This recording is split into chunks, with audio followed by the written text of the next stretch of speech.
Hey there, Brady here with your daily tennis lesson. So we're devoting an entire week at DTL to handling depth from your opponent when you're at the baseline.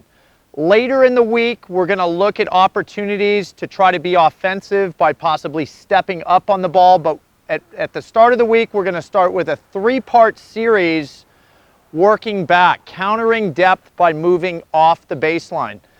So for today's video, what I want to break down is the actual footwork of how to move back off the baseline to handle this big, heavy, high spinning ball from your opponent.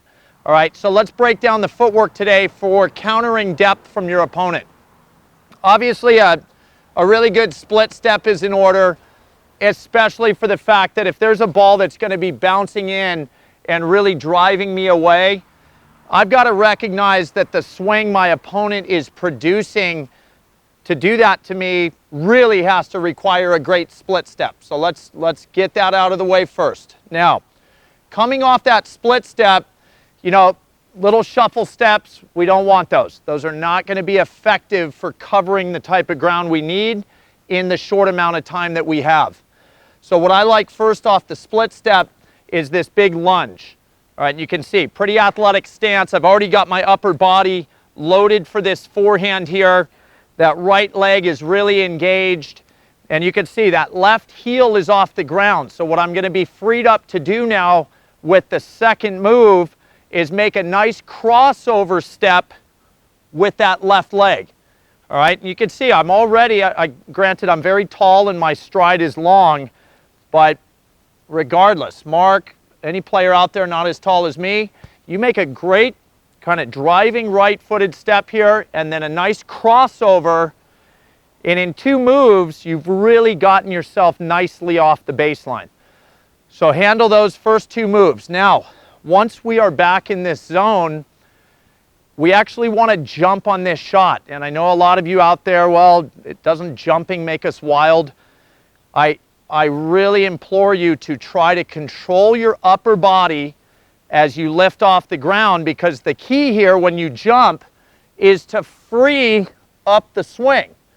Okay, from the waist up, if I jump off the ground, there's nothing holding me back from rotating open and achieving that follow-through position that I would get out of a standard ball here.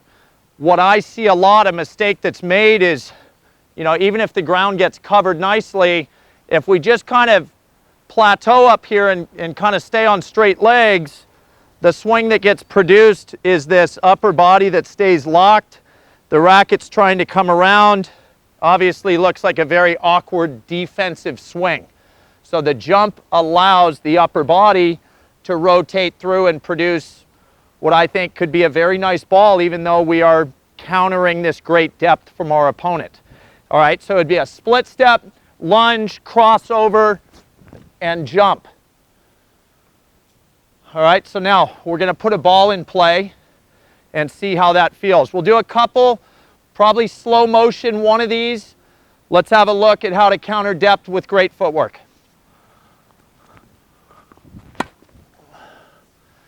All right, so not my hugest, heaviest ball ever, but for where I got pushed to, really not a bad result, and athletically, that feels good to me. I don't feel like my opponent's really dictating me, feeling stiff and not able to swing my racket. Try to get a little more lift on that ball. Let's check this out in slow-mo.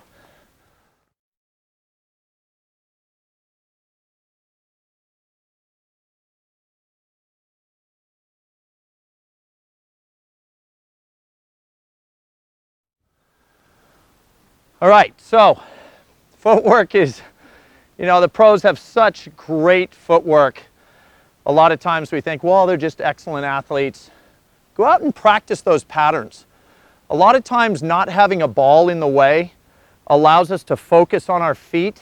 It makes life so much easier learning how to move, because once there's a moving object coming in, obviously that's where most of our focus wants to go.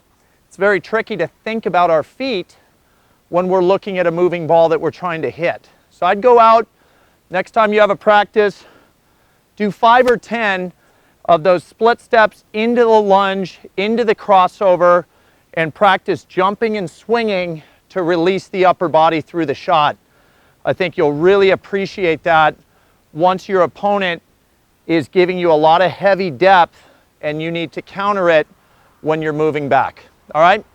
So that's all I got for you today. Definitely more to come on this later this week with this idea of handling depth. But until then, please click like below this video. And if you have not subscribed to our channel yet, please do so. As well as check down below me in the description of this video, you'll find the link to 3 free courses that Mark and I have put together. I think you'll find those really helpful as well. All right, so until next time, be well, and we'll see you soon at Daily Tennis Lesson.